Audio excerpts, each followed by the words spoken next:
Are you dealing with toxic people and need to set some boundaries? Let's talk.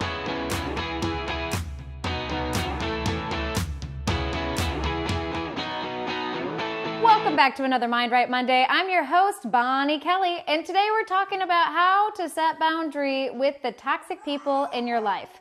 Now, the reality is we all deal with toxic and dysfunctional people, but we want to be able to handle them or work with them in a way that isn't negatively emotionally affecting us. And that's where boundaries are going to come in.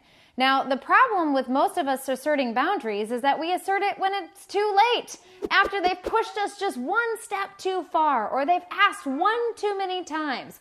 And then we assert boundaries as very reactive and very aggressive and very in your face and very take it or leave it ultimatum-y. Well, that's not going to get you the results that you desire. So today I'm going to share with you the 3 different tips on how you can assert healthy boundaries with toxic people to at least give you a chance at a little more success. Now let's dive right into my first one, which is you need to get clear with what you want. Now, there are a lot of different types of boundaries, right? There are physical boundaries. If you and I were talking and I'm standing within inches of your face, I could be violating your physical boundaries. A lot of these very well known. People know when you are kind of in their physical space. They know not to hit each other or to smack one another. We know when we're getting violated in that way. Now, the harder one is when it comes to emotional space. This is what allows us to what's acceptable and unacceptable kind of communication and acceptable or unacceptable kind of tones or language that our people are using around us. Now, the problem with that is that differs from person to person, and there's not really a society standard of what's okay.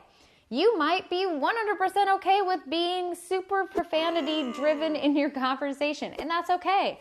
Whereas someone else might be really offended by that. So we have to realize for us what is acceptable and unacceptable. And that's why we need to get clear. You need to clearly identify what it is that this toxic person is doing that is getting under your skin, that is really bothering you to the point that you feel you absolutely need to set a boundary with them. So once you can get clear, and how you do that is you just take out a piece of paper and you write out what are their behaviors? What behaviors do they have that are really kind of annoying to you? And what is your typical response to that? And then get really clear with what you desire instead. That clarity is going to give you the insight that you need to allow you to have a different experience. Because with clarity, we can communicate effectively. But without knowing that, all we're going to do is we're going to attack them. We're going to make them wrong for how they behave when it could just be that they're different and they have different values than you. And that's okay. All right, let's go into the second one, which is be okay with other people not being okay with you setting a boundary. All right, so now that you've gotten clear with what it is that you desire, the very next step we need to do is we need to become resolved within ourselves with asserting that boundary, because they don't always play out the way that we desire. No matter how clear, no matter how kind, no matter how loving we are with that boundary, that other person might still take offense, or they might just not like it, or they might even go down a dysfunctional place where they're going to try to punish us or try to do something in spite of us to hurt us because they feel hurt back. Well, we need to be very okay and very clear internally that might happen. Now, the reason why I'm mentally preparing you for this is like doing a mental push-up before you go into battle, right? We want to make sure that you're feeling resolved and knowing that that's okay. And if they do get upset, that's not your fault, but it is still worth you saying something anyways. So one of the things I often say about boundaries is not only do you need to be clear, but you need to be kind.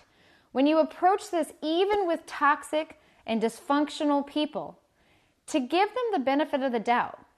They might have no idea that they've crossed you. Like I mentioned before, they just might have a different value than you, or a different perspective, or a different understanding than you. That doesn't make them wrong. It just makes them different, and that's okay. So we want to take out the judgment. We want to take out any of the blame or the yous or the shoulds out of the asserting of that boundary. And you really want to get clear, you want to give them the benefit of the doubt, and you want to be kind. So that way when you're asserting it, you have the best chance for success. However, you need to be resolved with the fact that they still might not be okay, and that's okay too.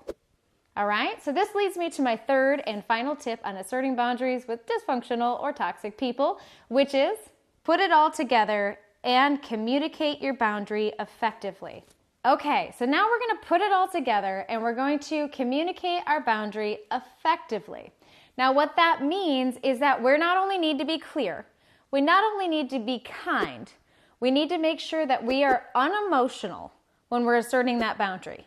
What that means is that you might need to go process all of your frustration and your hurt and your anger way before you go and assert that boundary. Because just like the last one says that you don't want to get really wrapped up into their frustration and being okay if they're not okay, that is impossible if you're emotionally triggered. So you really need to get resolved with your emotions. You need to process all the hurt and the frustration of the betrayal and the dysfunction before you go after them. Recognize that it's not personal. I always say a jerk's a jerk, whether or not they're going to be a jerk to you or jerk to the Starbucks clerk or to the person working at Target.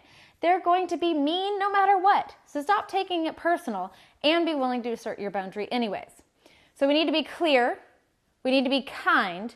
We need to be unemotional. And the big trick here is that you want to assert your boundary as a request, not a command. Now, the reason why I say this is because, again, how we typically assert boundaries is it's a take it or leave it, back off, stop, don't do this, go away. That doesn't always get us what we want. You're going to put the other person on guard, and they're immediately going to react with defensiveness and protectiveness. We need to ask them a question. We need to say, are you willing to honor me here? Can you do this for me? And again, you could do this in a way that says, hey, I know it wasn't your intention to hurt me. However, this really bothers me. Would you be willing to not do that anymore and honor me with this? That is going to get you a much different answer or a much different response than saying, hey, that's really rude that you behave this way. It really hurts my feelings and you need to knock it off. You get what I'm saying here? So clear, kind, unemotional, request versus a command is a great way for you to have healthy or at least a better chance with having success with your boundaries, especially with toxic people. Let me end this section off with a quote, which is, when trying to teach someone a boundary, they learn less from the enforcement of the boundary and more from the way the boundary was established. Again, it's not what you're saying, it's how you're saying it that's going to be important. So you really want to follow those rules. You really want to get clear with what it is you desire and the differences. You want to be kind and give them the benefit of the doubt, no matter how dysfunctional and absolutely kind of like no-brainer that boundary might be to you. It might be something that's just way out of the realm of norm for them, or their dysfunction is so normal that that's how they behave. So you really want to recognize it's not personal, don't own their reaction, and make sure that it's a request so you can at least have as much success as possible. All right, if you need more support on this, check out some of our other boundary videos and make sure to subscribe to our YouTube channel. Every week, we are putting out a new video that is to help you get your mind right in 10 minutes or less. So until next time, I'm Bonnie Kelly. Hey, did you like this video? I hope so. You can start your personal development journey right now in 10 minutes or less a day with my 21-day emotional detox program. You can get the first 7 days on me absolutely free. No risk or credit card required. Check it out. It is amazing, and in 10 minutes or less, you can start clearing the clutter of the mind so you can begin to get very clear with what you need to do in asserting your boundaries and how to handle dealing with these toxic people a little bit better. Until next time, I'm Bonnie Kelly.